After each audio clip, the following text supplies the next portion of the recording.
இயேசுவில் எனது அன்பிற்குரியவர்களே, உங்களுக்கு என்னுடைய இதயம் கனிந்த வாழ்த்துக்கள். வணக்கம். அன்பானவர்களே, இன்றைய சிந்தனைக்கென்று கடவுள் நமக்கு கொடுத்துள்ள பகுதி லூக்கா நற்செய்தி 6வது அதிகாரம் 20 26 முடிய. இதில் நமக்கு கிடைக்கின்ற வார்த்தைகள் நமக்கு பழக்கமாக அல்லது வழக்கமாக கேள்விப்பட்ட வார்த்தைகள், அடிக்கடி வாசித்த வார்த்தைகள். இயேசு ஆண்டவருடைய மலைப்பொழிவு. இயேசு சீடர் மீது தம் பார்வையை பதித்து கூறியவை என்று உள்ளது. அதை நான் வாசிக்கும் பொழுது எனக்கு பட்டது என்ன தெரியுமா? அவரை நம்மை வைத்து ஜெராக்ஸ் எடுக்கிறார்.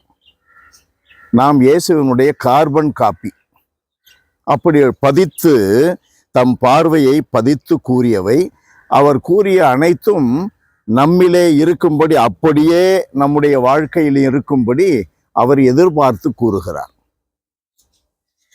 ஏழைகளை பேறு பெற்றோர், நிறைவு பெறுவீர்கள். அழுது கொண்டிருப்போரே பேறு பெற்றோர், சிரித்து மகிழ்வீர்கள்.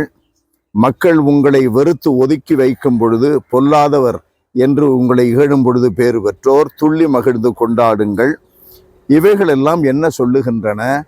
என்னை நீங்கள் பின்பற்றினால் உங்களுக்கு இந்த உலக நியதிகளின்படி கிடைக்கின்ற மகிழ்ச்சி இருக்காது, ஏற்றுக்கொள்ளுதல் இருக்காது, அங்கீகாரம் இருக்காது, புகழ்ச்சியும் பாராட்டும் கிடைக்காது. அதனால் உலக பிரகாரமாக அழுகை, உலக பிரகாரமாக வருத்தங்கள், சுமைகள், இவைகளெல்லாம் என்ன செய்கிறது? இயேசுவினுடைய நீதி முறைகளை கடைபிடிக்கும் பொழுது மகிழ்ச்சியை கொடுக்கிறது, நிலையான மகிழ்ச்சியை, உலகம் தர முடியாத மகிழ்ச்சியை, மன நிம்மதியை. அன்பானவர்களே, எவ்வளவு பெரிய விஷயம்! உலகம் தர முடியாத காரியத்தை உலகில் மனிதனாக பிறந்து நம்மை விண்ணகத்திற்கு எடுத்து செல்ல வழிமுறைகளை சொல்லிக் கொடுக்கின்ற இயேசு கொடுக்கிறார். அதற்கு மாறாக இந்த உலகின் போக்கின்படி, செல்வர்களே உங்களுக்கு ஐயோ கேடு, இப்பொழுது உண்டு கொழுத்திருப்போரே உங்களுக்கு ஐயோ கேடு, சிரித்து இன்புறுவோரே உங்களுக்கு ஐயோ கேடு. காரணம் என்ன?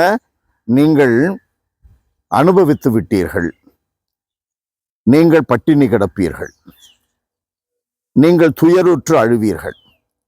நாம் எதை தேர்ந்தெடுக்க வேண்டும்? காலத்திற்கும் துயருற்று அழுவதையா, ஒதுக்கப்படுவதையா? அன்பானவர்களே, அல்லது காலம் முழுவதற்கும் நிலை வாழ்வு, காலம் முழுவதற்கும் மகிழ்ந்திருப்பதையா, காலம் முழுவதற்கும் நிம்மதியோடு இருப்பதையா? எதை தேர்ந்தெடுக்க வேண்டும்? What you prefer, which is the priority that you keep in the values of life?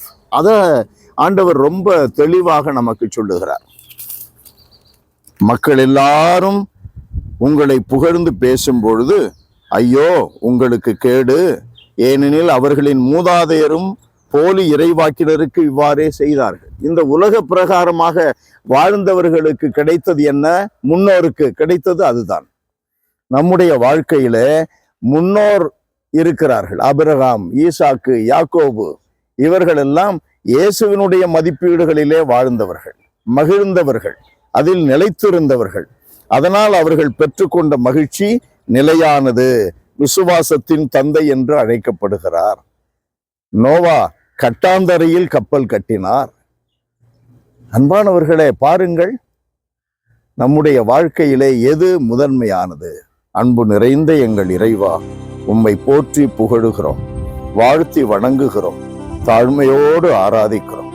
அன்பின் கடவுளே, மலைப்பொழிவின் இந்த பகுதியை எங்கள் உள்ளத்தில் நாங்கள் பொதிந்து வைத்து, இயேசு எதிர்பார்த்தது போலவே நாங்கள் இயேசுவினுடைய கார்பன் காப்பியாக வாழ எங்களுக்கு அருள்தாரும்.